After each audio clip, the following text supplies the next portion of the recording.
కాపరి పడే కష్టాల గురించండి.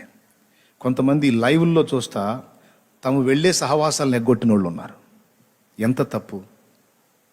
లైవ్ అందుబాటులో ఉంది కాబట్టి నువ్వు ఎగ్గొడతావా? దేవుడు కనికరించి యూట్యూబ్ని మొన్న ఒకటి బ్యాన్ చేశారే, టిక్టాక్ బ్యాన్ చేసినట్టు యూట్యూబ్ని బ్యాన్ చేస్తే అప్పుడు ఏ లైవ్లు చూస్తా కూర్చుంటా? అందరికీ చెప్తున్నా, ఆదివారం రోజు నువ్వు సంఘంలో సహవాసం చేయాలి, నువ్వు ప్రభు బలలో చేయాలి, సహోదరులను పలకరించాలి, దైవజనుని పలకరించాలి, ఆయన ఆశీస్సులు పొందాలి, ఆయన ప్రోత్సాహం పొందాలి, ఆయన దీవెనలు పొందాలి. ఇంటికాడే కూర్చొని నేను ఆనందించను, వేరే విశ్వాసులంతా లైవ్లోకి వచ్చి నాదే చూడండి, ఎటు పోకండి అని అలాంటి పొరపాటు నేను చెయ్యను. నాకొద్దు, నా బిడ్డలు నాకు చాలు. ఇక వెళ్ళటానికి అవకాశం లేని బిడ్డలు కొంతమంది దూరదేశాల్లో ఉన్నారు, కొంతమంది మంచంలో ఉన్నారు, కొంతమంది స్థితిగతులు బాగలేకున్న వాళ్ళు ఉన్నారు, కొంతమందికి సమీప ప్రాంతంలో చర్చెస్ లేక ఇబ్బంది పడుతున్న వాళ్ళు ఉన్నారు. అలాంటి వాళ్ళు చూస్తే ఇబ్బంది ఏం లేదు.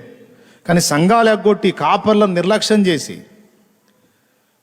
దేవుని వాక్యాన్ని పక్కన పెట్టి పాపం వాళ్ళ కోసం తమ జీవితాల్ని పణంగా పెట్టి కాపరిత్వానికి వచ్చి సేవ చేస్తున్న దైవ జనాంగాన్ని పక్కన పెట్టి వాళ్ళ బాగోగులు పట్టించుకోకుండా, వాళ్ళ ఆర్థిక స్థితిగతులు పట్టించుకోకుండా, వాళ్ళకి చేయి విప్పకుండా, వాళ్ళని ఆదరించకుండా, వాళ్ళ మంచి మనన పట్టించుకోకుండా, సహవాసంలో కలవకుండా లైవ్గా తుక్కుపోయిన వాళ్ళందరికీ హెచ్చరిక. తప్పు తప్పు తప్పు. నువ్వు వెంబడిస్తున్న దైవజనుడు మంచి ఆత్మీయ నాయకుడు, అతను నీ కోసం ప్రార్థన చేసేవాడు, అతను నీ విషయంలో భారం కలిగి ఉన్నాడు. లైవ్లో నువ్వు చూస్తున్న వాడికి తెలియదు నీ గురించి.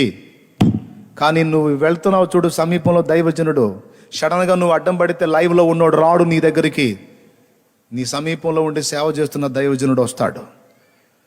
నువ్వు సస్తున్నావంటే వచ్చి ప్రార్థన చేస్తాడు. నీ ఇంట్లో లేదంటే అవకాశం ఉంటే అతను మంచి యథార్థవంతుడైతే అతని దగ్గర ఉంటే తెచ్చి నీకు ఇచ్చి నీ కడుపు నింపుకుంటాడు. కాపరి నిర్లక్ష్యం చేయకు బిడ్డ, తప్పు.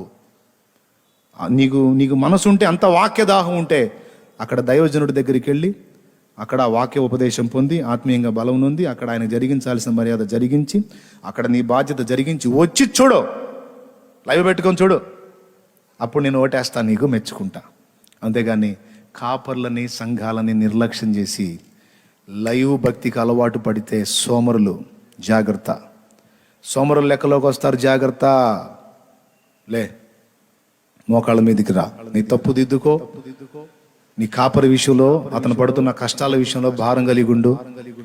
దైవజనులైనా, పరిచారకులైనా, సాటి విశ్వాసులైనా తొట్టు పడితే, డిస్టర్బ్ అయితే ఎగతాళి చేసి మాట్లాడి గాయం చేయటం కాదు.